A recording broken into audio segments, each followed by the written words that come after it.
everyone, welcome to another Cognitive Connection video. I'm Chris. This is part of our Age Up, Age Well, Healthy Aging series. Today I'm going to be talking to you about some very simple activities using materials you may already have, and if you do need to purchase them, I'm going to do everything I can to keep your cost at a minimum. As a retired speech-language pathologist, I'm actually sharing with you strategies that I used with my patients. And the goal of these activities is to keep you strong cognitively.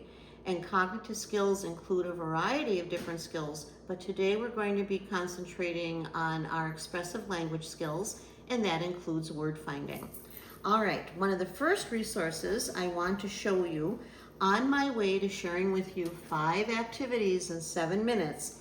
This is a large wooden puzzle. I love it because it's very colorful, but the puzzle pieces themselves are larger, and that may be something that you find helpful if in the event you have difficulty grasping smaller items. I'm going to encourage you to go online and look for a list of categories. Super simple to find, print that off, and then we can work on some category skills. So let's say that with that list, you choose to identify items that are fruit. Well, that's where the letters come in. You're able to randomly pick a letter and then identify a fruit that starts with that letter. We can go alphabetically if you want to, apples, bananas, cherries, dates. That's something you can do, or you could challenge yourself to a greater level, skip ahead to maybe melon or pineapple as an example. And if you write your responses down, flip that piece of paper over, and now it has become a short-term memory task. Anytime you're doing something like this, you're actually challenging the visual part of your brain in addition to the word finding part of your brain. I really love how colorful this puzzle is. Another resource, this is a bag of magnetic letters. There are both upper and lowercase letters, and there are numbers in here as well. So these are not going to be as large as the wooden puzzle pieces.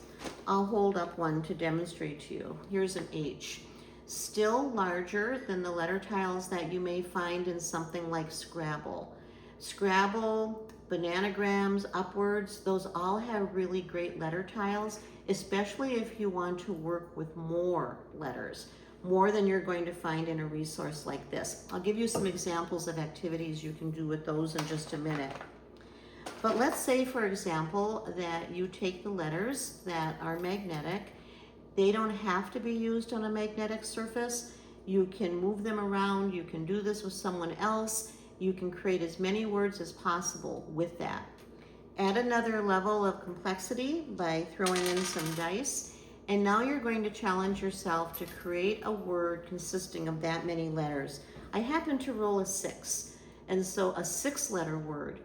Maybe some of you are already playing Wordle, and that's going to be an example of how you're using your visual spatial skills, your word finding skills, your letter sequencing skills. So much cognition is being addressed with these very simple, basic activities. You get to decide what the level of complexity is going to be. Do you want to start with 3-letter words? You want to challenge yourself up to a 10-letter word?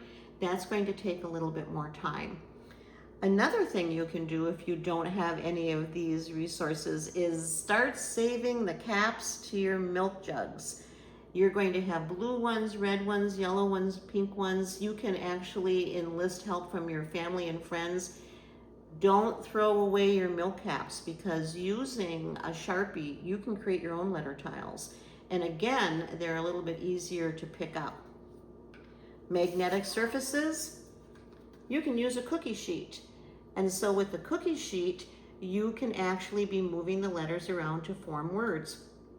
If you want to randomly pick words, you can randomly select letters, place them in a column, and then using those as your starter letters, see how many words you can create from that. There really are limitless possibilities with this. You can see my refrigerator behind me. I have used magnetic letters to post pictures of loved ones, and then you spell their name, and it's a way in which you can challenge your spelling skills. And if you're having some difficulty remembering, it's a nice visual reminder, if your reading skills are still strong, to associate that name with that picture. When our kids were little, I used to put what we were having for dinner up on the fridge, and that was a fun way, and that was a way in which I introduced some of the spelling and letter sequencing to our kids.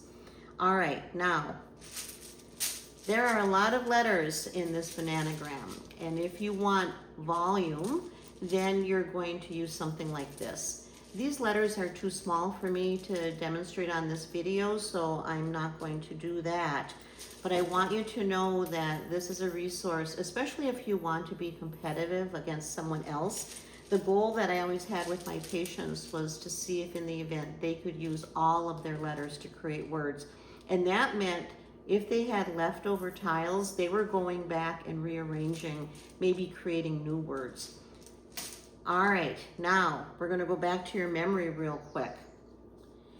Do you remember some of the things that we did with this? I'm going to challenge you to remember the M and the P. That was melon and pineapple. You can make every activity you do a memory activity. All right, that's it. Until next time, age up and age well.